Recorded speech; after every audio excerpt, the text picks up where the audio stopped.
Right guys, some progress with the Weeden 34. I think you'll agree that it's a great improvement to what there was when we first got it. What have I done? I've made up the whistle, the pressure gauge base, and managed to get, this is from a Willesco, just a whistle, just a pressure top. But the base is, I made that up on a lathe.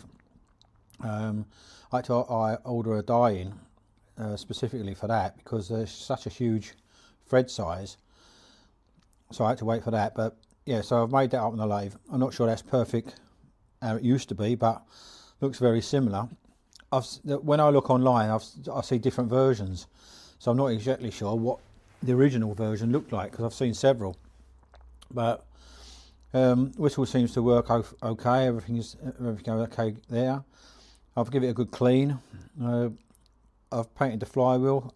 Not really sure if those flywheels were painted originally, but the main thing was the base. The legs were broke, and I realise now why the legs were broke.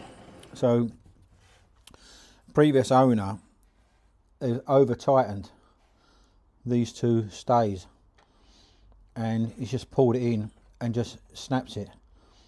So I had to find some way of bracing it, and I've put some. I've gone quite heavy actually with something like JB Weld chemical metal.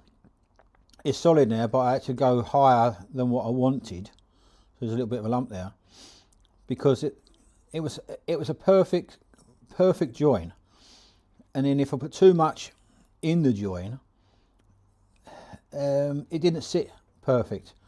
So what I did, I've built it up a little bit on the side, just a fraction. Now I actually will take that back a bit more, but I built it up a bit just so that it's got support. And also on one side, you can see, I put a brace in there. I don't know if you can see that. But yeah, that's a bit of alley, little small piece of alley, and that bridges the actual crack, the join. But look, I haven't tightened it up too much. I mean, it wants a little bit more than that. But whoever tightened it up too much before actually done it so tight they cracked the frame. But I'm pleased how it's come up. I think I'm more or less finished with the cosmetic side of it. I've still got to put a handle in the steam regulator, and I've still got to, I wanted to see if I can get it going without playing with this lot first of all. If I tighten that any further, the thread in there is gone.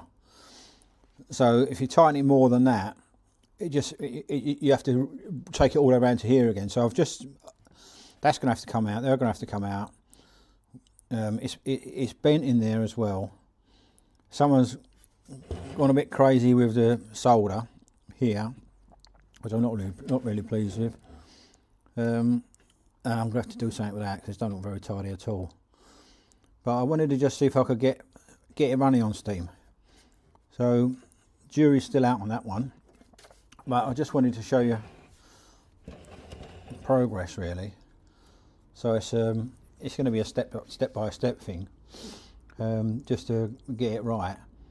But yeah, it's cleaned up quite nice. It's cleaned up quite. It's all nice and smooth now. I'm pleased with the pressure valve, how that's turned out. I managed to buy just a Willesco pressure gauge as an insert for the original sized pressure gauge. Yeah, but I'm not running it at the moment, not today anyway. But yeah, that's how far I've got so far. But it's in one piece. It's all standing up on its own legs now. Yeah, so I'm generally pleased with it. So it's just a matter of another few hours on it and another day sorting these out.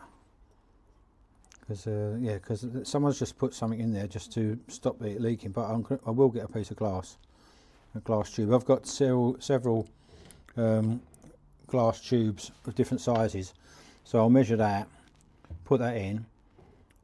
But that's going to need playing with, because someone's over tightened it through the brass into the boiler. He's over tightened it, and it just, the thread's gone. So I'm going to have to, I'm not sure what to do with that really, but we'll see. I'll find a solution. I mean, it really wants a plug in there, silver soldered, a tapped plug, and then doing it all properly. But that means really taking the boiler apart, and I wanted to try and get it running without taking the boiler apart for now.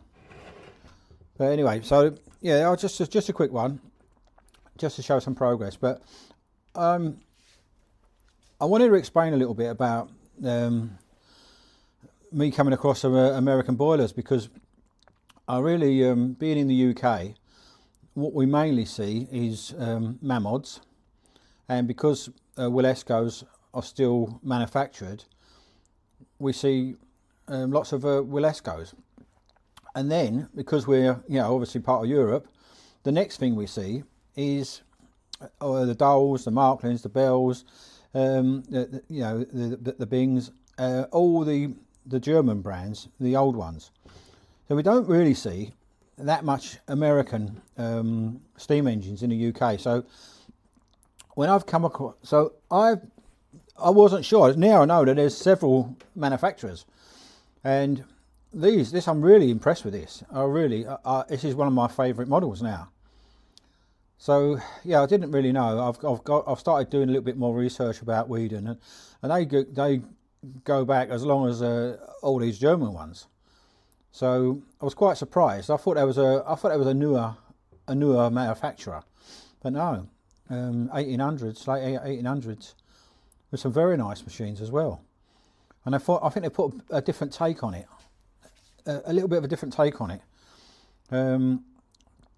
I do like the German ones. I've got some really nice machines, but you can get a Bing, a Dole, and a Markling, all looking virtually the same. They've sort of, you know, there was like you obviously see there was a manufacturer's competition, but these American ones haven't followed suit. They come up with something different, and this I think is a lot different. Everything's different about it. But yeah, so I really like this. This is one of my favourite models now, and I've looked at some other Weeden models. This is the only one I've got apart from the Model 20, which I think is quite common. This is the only one I've got, but I've seen like an imitation beam one. It looks quite nice, and some really old ones. Some yeah. So I'm going to be looking out for some more American steam models, steam engines. But this, I like all this. I like all this movement, the action. It all looks. It's all stainless steel. It's all stainless steel. I'm sure it is. I mean, it's that old, and it's not gone rusty, so it's got to be stainless steel. Yeah, really pleased with that. I know I haven't finished with it, but as a model, I'm quite impressed with that. And I've seen the other ones online, so I will get it going properly, running really nice, slow, you know. So yeah, watch this space. I'm not finished with this one. I just wanted to show an update of how we've got with it, because it was in a right mess. It was, you know, more or less seized. It was the frame was, you know, the stand was broke. Yeah, it's come on leaps and bounds, so I'm really pleased with it. Now I will take a bit more notice of the American models, because I think some of them are really nice. Anyway, I'll leave it for there, guys, and I hope you like it. It's coming along. This is only stage 2. Stage 3, hopefully I'll have it finished. So I'll leave that for now. Thank you. Cheers.